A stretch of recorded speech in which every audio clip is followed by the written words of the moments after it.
Hello everyone, this is East Dragon, and welcome back to another episode of Fire Emblem Heroes. So today is just defense matches, and well, this just happened recently, so I haven't seen it yet.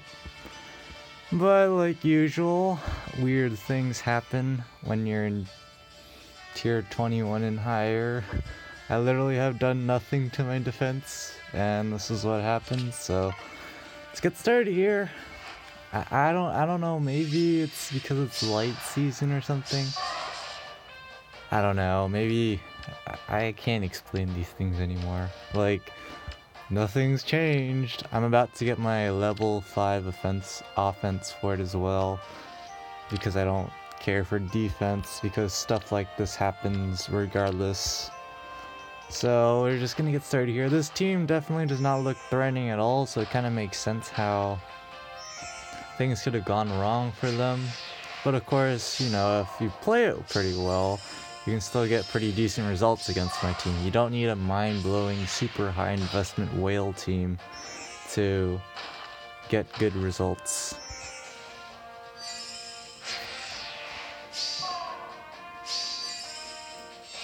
So here, of course, the big issue for them is how are they going to engage. So they're gonna go ahead and just heal up after that annoying level 5 bolt trap or whatever. Because at this point now I have level 5 bolt trap and heavy trap, so I can meme Kappa. But at this point it's pretty clear that things are gonna go down. So not sure why they did that. I guess either way that would have been an auto 2 kill, but I don't know. I feel like they could have done better because this stuff happens, and unfortunately Azura can do enough damage to attack. Actually it didn't matter, she didn't have anything better to do. So Caden's just going to murder himself to this Olivia, and they're not able to pick up both ether structures, so I guess that's technically a win for me. And then you have this team, and you kind of wonder, after seeing enough of my defense replays, you can be pretty sure you know how this ends. I mean, like, they have Pala, but everyone's unmerged, that's one thing, but it's Surtur, what could possibly go wrong, am I right? It's like, of all the places you could bait, people always bait here, and I don't know why. It's like, maybe it's because they think it's the least dangerous spot, I guess you could say. Sure. But yeah, their team's mostly decimated at this point already. But their healing tower is going to help them out quite a bit, as you'll see. So I guess that's something going for them. Gonna get the meme rally, but unfortunately it's going to be on legendary Azura. Not going to matter too much because Azura somehow picks up the kill. It totally makes sense, everyone. Lilna ironically has Yulgur, how you pronounce her name, trapped, but I mean she's going to get murdered. And from here the healing tower obviously is going to save them. Otherwise it would have been a 5 kill match for me, but doesn't really matter to me. Still, I take what I get, so because I'm not doing much to my defense. And when I say not much, I mean I just change out stuff to accommodate for the new bonus structure. So this person has a level 5 plus 1 fort, like a lot of people are getting at this point, so my defense is just going to perform absolutely garbo.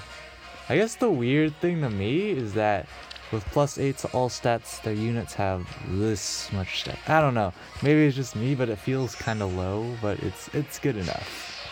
And so this person does the really obvious smart play, and just goes ahead to use Tiki to tank. Just makes sense. The red wall kills Kaden. That's all you need to do.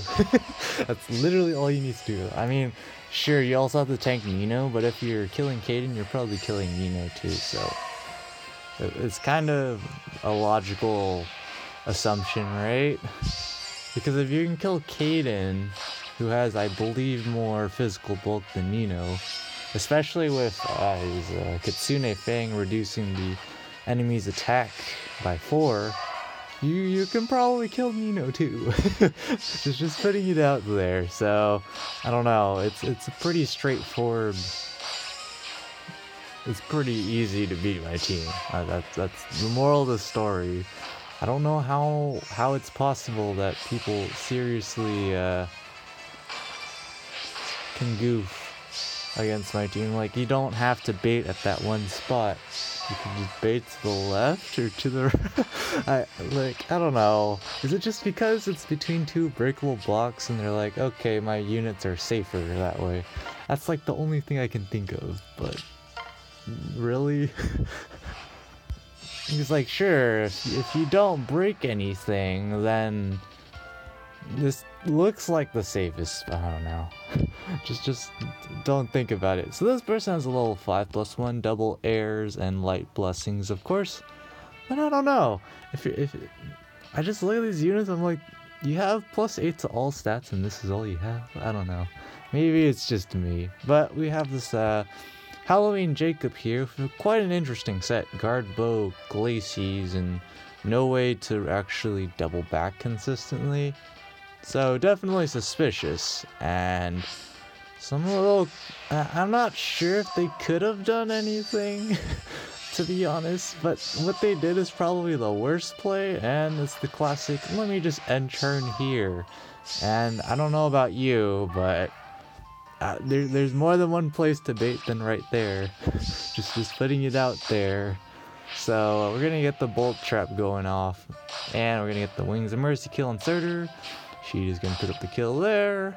Nino's going to live the advantage, and Legendary Lucina is going to use Future Vision. And at this point, rest in pieces. It just so happened the way they positioned their units resulted in this, but did you really have to bait there? You could have just baited one tile to the left, and you wouldn't have had all that bolt trap damage, because that's the majority of the meme. If you don't place the right unit there, you just have your...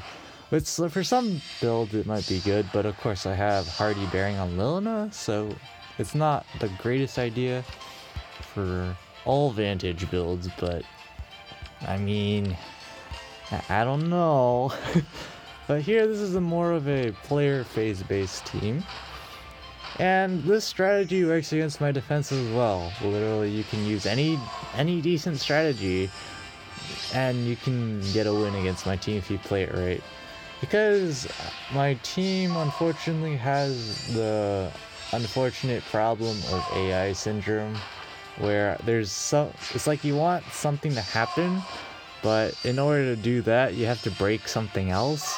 So the problem is, people can just pick off Sheeta. I'm not going to change this because I don't really care, but people can just pick off Sheeta and run, and there's basically no punish, but they kind of didn't move their units particularly correctly, so Legendary Lucina is going to pick up a free kill, but that's all we're going to get. So yeah, I'm not too sure what to think about this. But yeah, people can just pick off Sheeta, run away, and there's usually 0 punish. I don't know. I don't know what broke it. It used to work. I forget what I did to make sure I could get Legendary Lucina to punish someone, but it doesn't work anymore. So, what you gonna do? But yeah, if I want to actually build a defense, I definitely would just prioritize countering a very specific team. I'd probably just focus on having a lot of nukers, because a lot of people like hitting end turn, as you'll see in these replays. It's just a popular strategy. It definitely requires skill, But, I mean, less skill than using, I don't know, Vantage against teams that counter Vantage. It's like, technically speaking, armors are bad in Ether raids, but if in certain scenarios, they can be good. That's the thing. So here they're just going to bait without actually doing any damage, which is the smart plays. Galaxy Brain plays, boys. You can't proc Wings of Mercy if you don't get hit. So Cecilia happens to do exactly enough damage to kill. Not that it actually mattered if she had dull range. I mean, what was Nino supposed to do? And at this point, there's nothing we can do. Sheeta's attacking into his Valen Shield Cecilia. What are we supposed to do? Proc Iceberg for 20, 10 out of 10. But yeah, it's just the classic N-turn team. I don't really have anyone in my barracks to actually threaten units. If I'm being perfectly honest. The closest thing I have is what I'm using right now, which heavily relies on getting that bolt trap to activate to get chip damage on the enemy. Because otherwise, there's no way in heck I'm even killing a unit that has like 50-50 mixed bulk. It's just not happening. So, here we're going to this team, who also has the N-turn strategy. What a surprise. I mean, when it's light season and you have a level 5 plus 140 against my level 3 plus 1, it's pretty logical you'd go for an N-turn strategy. You have Faye here with a decent amount of defense for once. That's like actually pretty decent if you think about it. Just ignore the fact that there's +8 to all stats from the fort. Just ignore that part and we're good. But yeah, we're just going to get the classic meme. Unfortunately, we're not going to get any super derpy shenanigans, but she is able to pick up the kill on Faye because she's still a green armor, so Winged Sword can actually do something. And unfortunately, few almost kills by 2, but having a 2 level of 4 advantage makes that difference. Not that it actually matters that much, because, I mean, it's gonna show up more because people have 2 fort levels over 1 fort level, but it's like, I don't really care. I can't do much. I can't really counter Vantage because I don't have that many means of hardy bearing spam. It's like, I don't have Fire Sweep Bow. I mean, I have Fire Sweep Sword, but I don't really have anyone who can use it pretty well. It'd mostly be to get, like, Poison Strike 6 damage, which is pretty useless if the rest of your team does 0. So, yeah, I don't know. This person has just kind of like a average Joe team, not entirely actually doing much.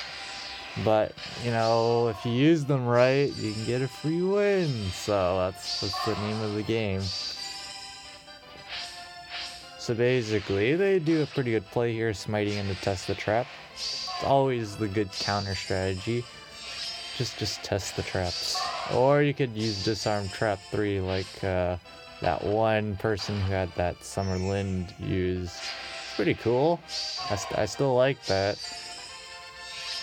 It's so good. It's not good against like every team, but when it works, oh man, it's amazing. So they just go in for the attack here because it makes sense. Nino's not going to rally anyone. It doesn't make any sense for her to, right? I mean, yeah, sure.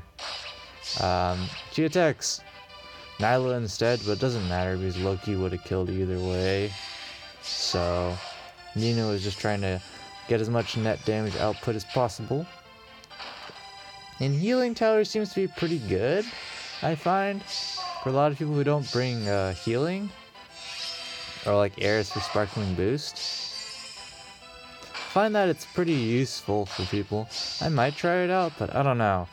I have so many problems trying to just use close counter Vantage with Sparkling Boost. And it's just one Sparkling Boost and it's a hard time, so I don't know what to think. But here we have someone with a level 4+1. I pretty much expect towards next week or the week after that we'll definitely see just level 5+1 forts everywhere. On both offense and defense. I already know people who have level 5 defense forts because they're just inverted from people like me. So I'll have a level 5 offense fort and level 3+1 defense, and then the people that try harder in defense have the level 3+1 offense fort and the level 5+1 defense fort. So here the AI is doing its goofy things because of the range calves screwing over things, but it doesn't really matter. Nino can't get to Azura. I don't think it entirely... she might have been able to kill Air, I don't know. But yeah, it's pretty clean sweep with just solid play, nothing special. It's just nothing special, man. And Tactics Room on column 3 always doing its job against my defense. It's one of the better columns for sure to place against my defense, because at some point my units are gonna be on column 3, so it just makes sense to have it there. And a lot of people use ranged units on column 3. I don't, but you know, here's another example of where fort level matters. So it's another 5+1.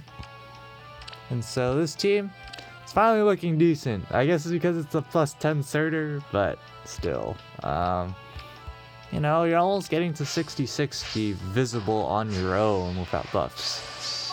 So here, because of the fort advantage, I'm not able to pull off any dank memes because Surtur's able to kill Kaden by 3, so if I had a level 4+1, things would have ended pretty terribly because Surtur would have died, and at least one of their heirs would have probably died, and things wouldn't have gone too well. But, of course, because they have the 2 levels of fort advantage, you'd hope you'd win, but if that Surtur didn't have his special already, she probably would have bopped him, but she didn't, because it just happened to go that way, because Nino's going to attack first because of dank net damage, but now that Surtur's in range of his buddies, it doesn't really matter that Nino has, I want to say like 81, because he has Mark with his Falchion and double drive res and ally support. So that's a nice extra juicy +9 res, you know, just casual. So there's that. So Surtur's able to live pretty easily. But again, if you have that much stats, you kind of hope that you'd live. just putting it out there. If you have that much bulk, if you're still dying, that means you're getting hard countered pretty much. So at this point, they're not able to pick up the ether structures. So I guess that's technically a win for me at this point. And then we have this person. I think you know what's gonna happen seeing their team comp. It's another N-turn team. What a surprise. And of course you see people with their escape ladder. Meanwhile, I still haven't built escape ladder and I never will.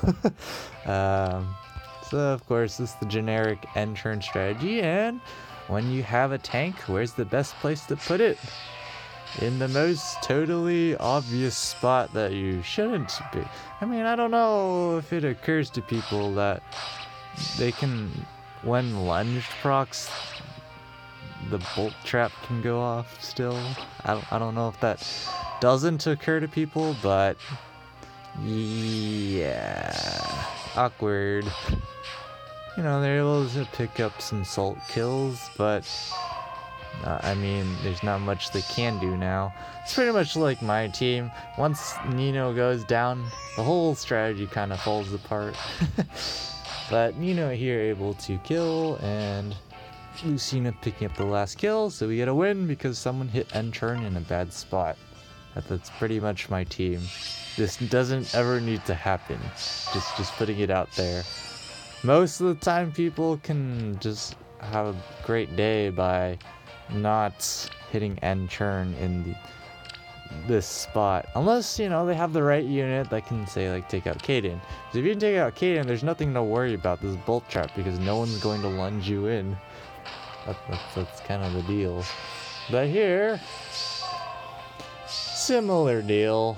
I mean, the bolt trap's nice because you can damage your own units. But of course, the big thing is that Kaden is currently walled in, so can't get too much mileage out of it. That's why people, I guess that's why people bait there, because they might see like the Wings of Mercies. They're like, if they're gonna lunge and there's no space for the units to teleport into, then nothing happens. But I don't know. Don't question it. So yeah, just your usual things gonna happen, and at this point the AI is just going to derp around because tactics room and all that stuff. So we're not gonna get anything productive here, and they're just gonna get picked off one by one. There's not much we can do about it. So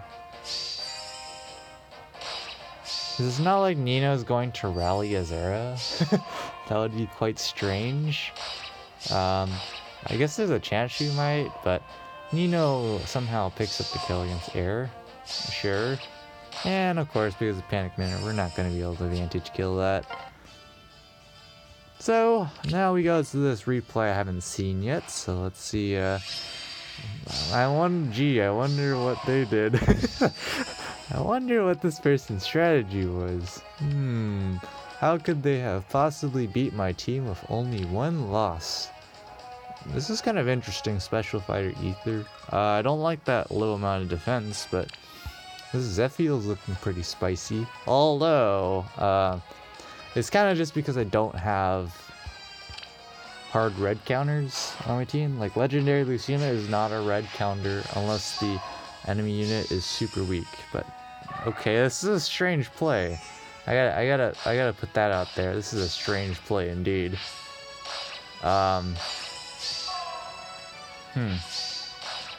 Yeah, I don't know what to think about that. That definitely did not need to happen. They could have just hit end turn with Zephyr.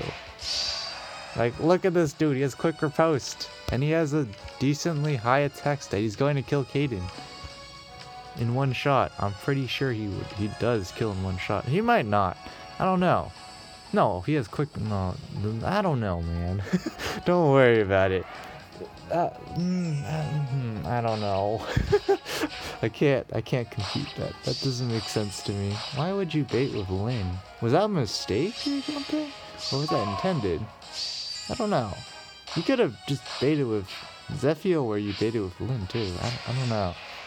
That's suspicious to me.